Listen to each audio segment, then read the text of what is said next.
la gente no será capaz de saber lo que es real y lo que no es.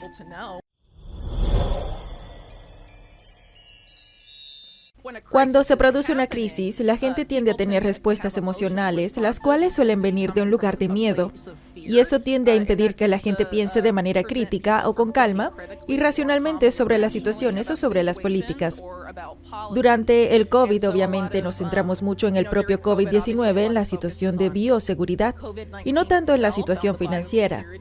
Pero, por ejemplo, si hubiera una crisis importante en el futuro que afectara enormemente la capacidad de los estadounidenses para participar en la actividad económica o que su poder adquisitivo, ya sabes, estuviera a punto de desaparecer o algo así, creo que verías a mucha gente realmente rogando por cualquier respuesta política. Resuelvan esta crisis ahora, necesitamos algo. Y la gente no pensaría realmente en cuál es la mejor respuesta política a ese tipo de crisis. La gente no va a pensar con calma y a poner todo sobre la mesa. Y es muy poco probable que haya algún tipo de debate público abierto y tranquilo al respecto. Generalmente lo que ocurre es que el gobierno dice, la gente está asustada, siendo emocional y claman por algún tipo de solución por parte del gobierno. Y el gobierno ofrece algún tipo de solución. Y ya sabes, como con el COVID-19, BlackRock anticipó la próxima recesión alrededor de un mes antes de que el mercado repo comenzara a enloquecer y se lo presentó a los banqueros centrales. Esta es la política que debe aplicarse durante la próxima recesión. Y es muy posible que BlackRock esté trabajando en documentos de política para los banqueros centrales u otras personas en el gobierno de Estados Unidos sobre qué política debe aplicarse si tenemos este tipo de crisis o ese tipo de crisis. Parece que ellos están diseñando las políticas, supongo, y han tenido, ya sabes, en la administración Biden durante los últimos 4 años, han estado dirigiendo ex ejecutivos de BlackRock han estado dirigiendo su equipo económico, llevándonos a donde estamos ahora, y probablemente influyendo en lo que sucederá en los próximos 2 años o cuando sea que surja esta crisis. Por lo tanto, parece muy probable que vayan a estar dominando la respuesta fiscal de nuevo. Y entonces la gente, al no ser realmente consciente de cómo esto se ha desarrollado o realmente, ya sabes, no hay mucha cobertura de los medios de comunicación sobre, por ejemplo, el papel de BlackRock en la administración Biden o en el equipo económico de Kamala específicamente. He visto muy poca cobertura, si es que ha habido alguna de esto recientemente. Tal vez alguna noticia sobre el nombramiento de estas personas, pero nada significativo más allá de eso. Luego, por supuesto, creo que hubo muy poco escrutinio de la respuesta fiscal del COVID de Estados Unidos también. Y en muchas situaciones se ha dado por sentado que esto es lo que el gobierno tenía que hacer para responder a la crisis. Pero no creo que eso sea necesariamente cierto porque, de nuevo, la respuesta fiscal comenzó mucho antes de que la Organización Mundial de la Salud declarara el COVID como pandemia. Fueron varios meses de antelación, ¿verdad? Así que no lo sé. Creo que es una situación complicada. Es complicado anticipar qué pasará exactamente, pero de nuevo la historia tiende a repetirse en estos casos. Y el hecho de que tengas a BlackRock tan incrustado con los demócratas específicamente, y también tener este precedente histórico con Trump, cuando estaba en el cargo la última vez, parece muy probable que vuelvan a hacerlo de nuevo. Por lo tanto, supongo que mi papel en esto es tratar de generar conciencia para que podamos tener una discusión antes de ese momento de crisis. Cuando la gente esté emocional, temerosa y preocupada por su dinero, sobre si deberíamos tener a BlackRock al frente de todo esto cuando surja la próxima crisis, yo diría que no. Sí, de acuerdo. Entonces, hagamos la pregunta obvia. ¿Quién debería estar al mando en este momento? ¿A quién ponemos al frente de la política fiscal en tiempos de crisis o de otro tipo? No tengo necesariamente la mejor respuesta a eso porque creo que nuestro sistema actual, específicamente en lo que se refiere al Departamento del Tesoro de Estados Unidos, ha sido sistemáticamente una puerta giratoria durante las últimas décadas con Wall Street. Goldman Sachs, por ejemplo, ha tenido una muy significativa. Ex ejecutivos de Goldman Sachs han ocupado puestos muy destacados en el Tesoro cuando las crisis han surgido.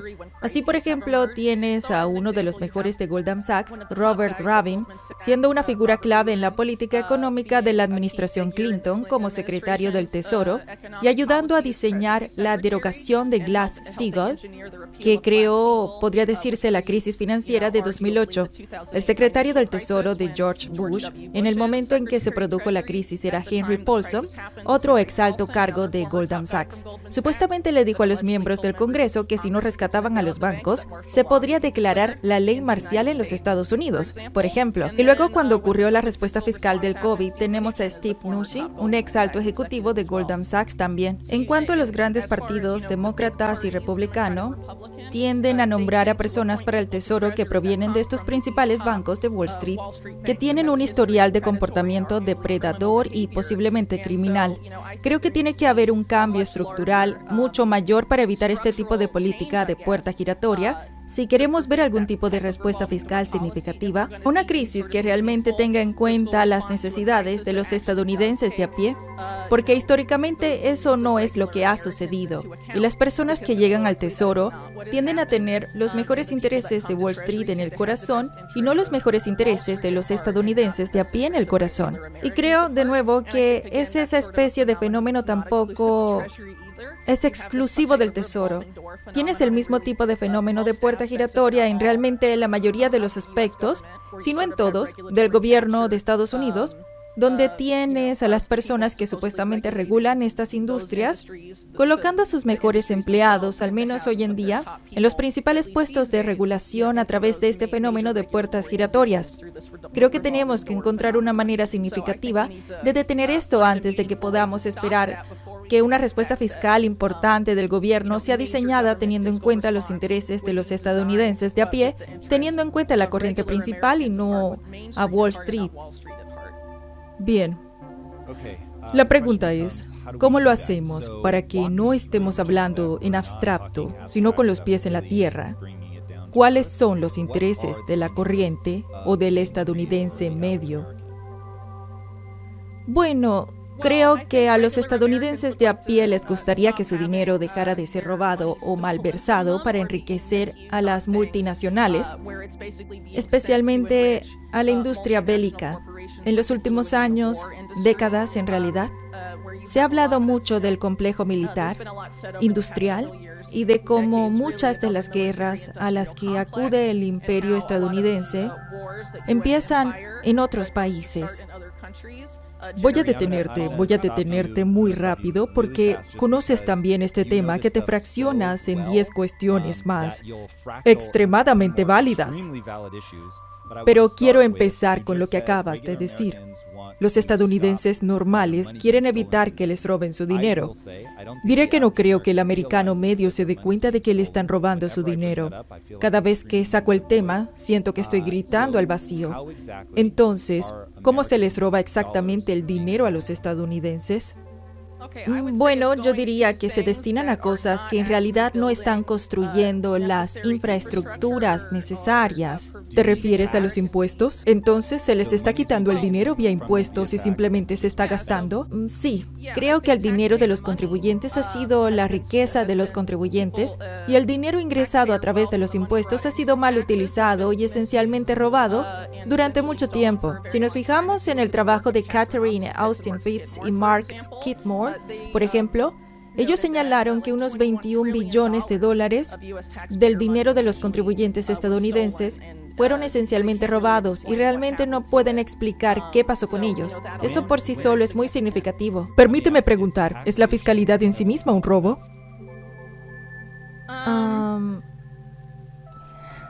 Creo que bajo el sistema actual, porque, ya sabes, si alguien está familiarizado con mi trabajo en mis libros, por ejemplo, en cierto modo sostengo que nuestro gobierno ha sido superado por esta red de crimen organizado y de agencias de inteligencia que esencialmente han fusionado sus operaciones y lo hicieron en la era inmediatamente posterior a la Segunda Guerra Mundial.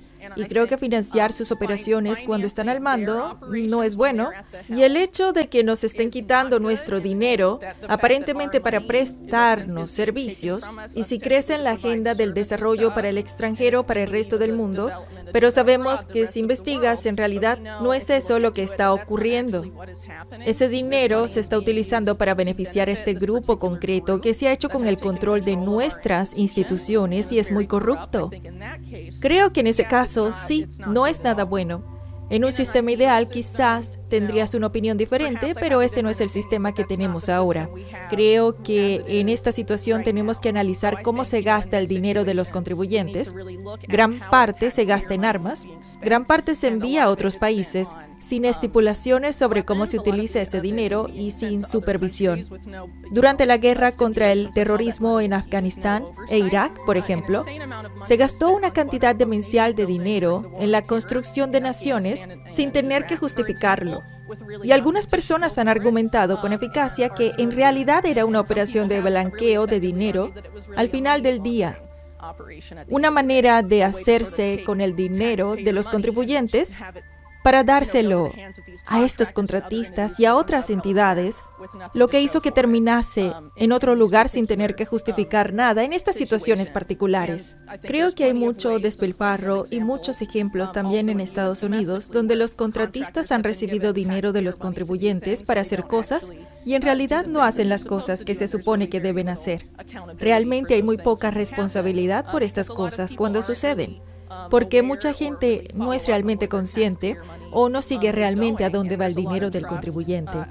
Creo que la gente ha depositado mucha confianza en los representantes del Congreso en el sentido de que van a actuar con la diligencia debida, pero la mayoría de los congresistas son multimillonarios financiados por multimillonarios y tienden a velar por los intereses de esas personas y no exactamente por los de los estadounidenses normales que se encuentran en una situación económica muy diferente a la suya. Creo que en las últimas décadas también se ha producido la externalización de nuestra industria a otros países desde...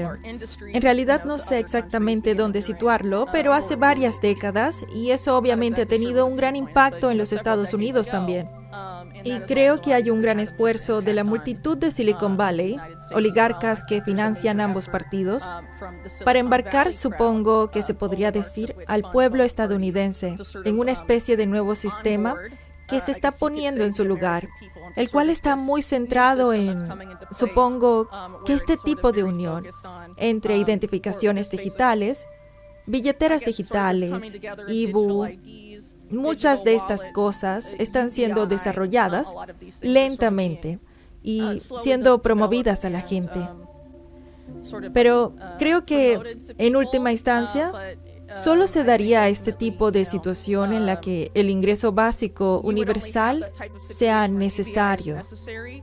Quiero asegurarme de que vamos punto por punto, ¿vale? Todo esto tiene sentido para mí, pero quiero volver atrás porque cuando pienso en cuáles son los intereses del estadounidense medio, quiero poder cuidar de mi familia, quiero que las cosas estén a un precio razonable, quiero poder ahorrar para el futuro, quiero dejar algo a mis hijos y quiero asegurarme de que mis hijos tengan un futuro mejor que el mío. Creo que si la inmensa mayoría de una nación tiene eso, literalmente creo que es completamente agnóstico. Creo que eso es lo que anhelan los seres humanos. Si las personas tienen eso, tendrán una sociedad sana y próspera. Suponiendo que estamos de acuerdo con todo eso, incluso si eres BlackRock y eres súper codicioso, no tiene sentido vaciar a la clase media porque finalmente, como la historia nos enseña, vienen por ti. Y cuando vienen por ti, vienen con horcas y guillotinas y no tiene buena pinta. Entonces, ¿qué pasa en este momento en el que la élite está tan trastornada que está, desde mi punto de vista, jugando con fuego? Simplemente piensan que somos tan estúpidos que nunca nos rebelaremos. ¿Cuentan con que esta vez será diferente porque tienen más control? Yo simplemente no entiendo por qué harían eso. Sí, es difícil saber exactamente por qué, pero creo que es importante decir que, al menos en mi opinión, los poderes fácticos, o como quieras definirlo, están llevando a la gente esencialmente a una especie de sociedad de dos niveles, donde realmente no hay necesidad de una clase media, y realmente se describe con mayor precisión como una sociedad de estilo neofeudal, donde tienes una gran clase baja, gestionada por una especie de grupo de élite que haría la gestión. Y creo que realmente cae bajo lo que algunas personas se han referido como tecnocracia, esta idea que es más que una dictadura científica. Y hay una figura prominente del Club de Roma, Dennis Meadows, y el Club de Roma es una entidad que tiene una historia muy entrelazada con los grupos que se han vuelto infames en los últimos años, como el Foro Económico Mundial, por ejemplo. Pero Dennis Meadows esencialmente dijo algo en el sentido de que, por el bien de la gente y el planeta y la economía, en sus palabras, iba a ser necesario o bien reducir la población mundial para que la gente pudiera tener libertad y utilizar los recursos de la manera en que quisieran, o tendría que haber una dictadura científica impuesta a 8.000 millones o 7.000 millones de personas para garantizar la asignación precisa de los recursos. Y todas estas cosas por una élite científica tecnocrática educada. Y hay algunos pensadores en Silicon Valley como Eric Schmidt, por ejemplo, que escribió un libro sobre la IA con Henry Kissinger, que esencialmente dice que va a haber este tipo de futuro traído a nosotros por la IA, donde habrá una clase de personas que entienden cómo funciona la IA, que la programan y la mantienen, y luego habrá esta subclase realmente. No dicen subclase, pero yo diría eso, de personas sobre las que la IA actúa, que no pueden entender lo que la IA les está haciendo y eventualmente, debido a su dependencia de la IA, se volverán cognitivamente disminuidos y mentalmente incapaces, esencialmente de tomar decisiones por sí mismos sin la ayuda de la IA. Y hay un montón de otras indicaciones, yo diría, ya sea el IBU, que de nuevo va a ser para, no creo que los principales oligarcas de Silicon Valley como Bill Gates y Reid Hoffman y Peter Thiel vayan a recibir el ingreso básico universal. Creo que está destinado a otras personas que no están necesariamente en el nivel económico. Creo que es muy probable que veamos, si estas personas tienen éxito en sus diseños, realmente más de una sociedad de dos niveles, sin ningún tipo de necesidad de una clase media, y por eso ha estado sucediendo. También creo que en cuanto a por qué podrían estar jugando con fuego, creo que tal vez están seguros de que tienen mucho más, que es mucho más fácil manipular a la gente ahora que tal vez en tiempos pasados. Por ejemplo, hubo un estudio de investigación en 2014 que fue financiado por la Fuerza Aérea de Estados Unidos que trataba sobre el uso de las redes sociales, estudiar cómo utilizar las redes sociales para controlar a las personas, lo que creo que es una propuesta de investigación muy inquietante en sí misma. Pero básicamente esta idea de que se podría utilizar las redes sociales mediante la adaptación de la información que la gente ve y no ve hasta el individuo sobre la base de datos extraídos acerca de ellos fuera de Internet y luego analizados por diversos algoritmos para controlar esencialmente la mente de las personas en el mundo, supongo, de esa propuesta de la Fuerza Aérea. Otros militares de todo el mundo han gastado millones y millones de dólares en la última década investigando cómo manipular a la gente en las plataformas de medios sociales. Por lo tanto, creo que es muy posible que piensen que pueden manejarlo, ya que gran parte del discurso está online y realmente pueden alterar la forma en que las personas perciben la realidad a grados sin precedentes. Y otra cosa que se plantea en este libro de Smith y Kissinger habla de que con el tiempo la gente no será capaz de saber lo que es real y lo que no es. Señalan cosas como falsificaciones profundas de IA y cosas por el estilo, pero ya sabes, ¿qué pasa si estas falsificaciones profundas son esgrimidas por el Estado para manipular a la gente? Y si nos hacen creer que las cosas sucedieron cuando no sucedieron, hay mucho alarmismo sobre las falsificaciones profundas cuando están en manos de un presunto ciberdelincuente o alguien así, pero hay estados en todo el mundo que tienen un arsenal de estas armas digitales que están destinadas a manipularnos, a nosotros, a nuestra percepción de la realidad y a lo que es real. Y si puedes usar la IA u otros medios para controlar cómo la gente percibe la realidad, puedes controlar su comportamiento y muchas otras cosas. Por lo tanto, creo que confían en eso y obviamente es probable que haya otras cosas que me esté olvidando, pero esto es lo que me viene a la mente, al menos ahora en relación a esta pregunta. ¿Eso es todo? Una de mis notas es: esto es oscuro. Esto es muy oscuro. Para que pueda tener un barómetro de tu visión del mundo, déjame preguntarte, ¿cuál de los siguientes escenarios sería mejor? La IA llega a existir. Tiene lo que, desde nuestra perspectiva, es un intelecto divino. realmente sabe cuál es la mejor manera de asignar recursos a las personas para maximizar el florecimiento humano, pero tienes que someterte completamente al algoritmo, ¿de acuerdo? El florecimiento humano se maximiza, sí, pero no tienes autonomía. Haces lo que el algoritmo te dice que hagas, o el tipo de desorden de la experiencia humana. Primero, la libertad. Tienes todo el derecho a tomar decisiones estúpidas y autodestructivas, pero no puedes aprovecharte de la brillantez del algoritmo. ¿Cuál de las dos sería mejor? Sí, definitivamente yo soy primero humana. En ese sentido, cuando lo pones en estas dos situaciones específicas, creo que es un poco peligroso para todos nosotros o para muchos de nosotros externalizar nuestra capacidad creativa a la IA, hacer que la IA cree por nosotros, porque esencialmente cuando no estás realizando esas actividades por ti mismo, cae bajo el paradigma de si no lo usas, lo pierdes. Como muchos de nosotros que ya no hacemos matemáticas mentales porque la mayoría de la gente tiene una calculadora en su smartphone, por ejemplo. Si no usas esa habilidad, eventualmente la pierdes. ¿Qué pasaría si la IA se convirtiera en el principal generador de contenido creativo y la gente olvidara cómo hacer arte porque no lo ha hecho en mucho tiempo y cosas así? Creo que es posible. Sé que hay gente con la que he hablado que me parece muy inteligente, que es clave para un escenario intermedio entre los dos que has señalado. Yo personalmente tiendo a caer más en... Prefiero más un futuro analógico a un futuro puramente digital, personalmente. Pero creo que hay una manera de hacerlo donde realmente no tengamos esta situación en la que el algoritmo de IA esté dirigiendo nuestras vidas y ya no tenemos ninguna potestad. Creo que es muy peligroso.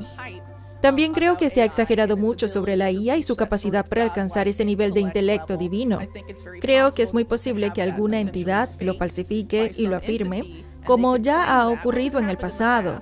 Hace unos años, un ingeniero de Google, o tal vez un ex ingeniero de Google, intentó decir que un chatbot con el que estaba trabajando era sensible y no lo era. Existe la posibilidad de que alguien salga con esa historia, y si se extendiera lo suficiente y la gente dijera que así es, podría creerse que es así cuando en realidad no lo es. En este tipo de escenario creo que es peligroso porque da esta funcionalidad de mago de Oz, por ejemplo, al gobierno. Hemos hecho esta política, tú la odias, pero el ordenador lo dijo, así que por eso lo hicimos. Es culpa del ordenador, no nuestra. Es una manera de desviar la responsabilidad sobre el algoritmo y lejos de la gente en la parte superior. Y yo realmente no creo que ese sea el camino a seguir personalmente. No estoy tratando de decir que eliminemos la IA y no la usemos. A mí personalmente no me interesa, pero tengo muchos amigos a los que sí. Así que no intento ser tan negativa en ese sentido, pero también creo que toda esta idea de que debemos rendirnos al algoritmo porque es mucho más inteligente que nosotros, que está implícita en este libro de Eric Schmidt Kissinger. Sí, definitivamente no estoy de acuerdo con eso en absoluto. Creo que los humanos no deben renunciar a su potestad. Creo que es una especie de, en ese escenario que puse antes, si se exagera y se dice que llegó a eso, la gente podría renunciar a su potestad frente a algo que no tiene, en realidad, la posesión de esta superinteligencia divina, aunque te acaben de decir que sí. Y creo que eso, potencialmente, podría ser muy peligroso. Espero que hayas disfrutado del vídeo. Asegúrate de darle al botón de suscribirte para ver más vídeos increíbles como este. Esto ha sido Mentes Brillantes. Gracias por vernos.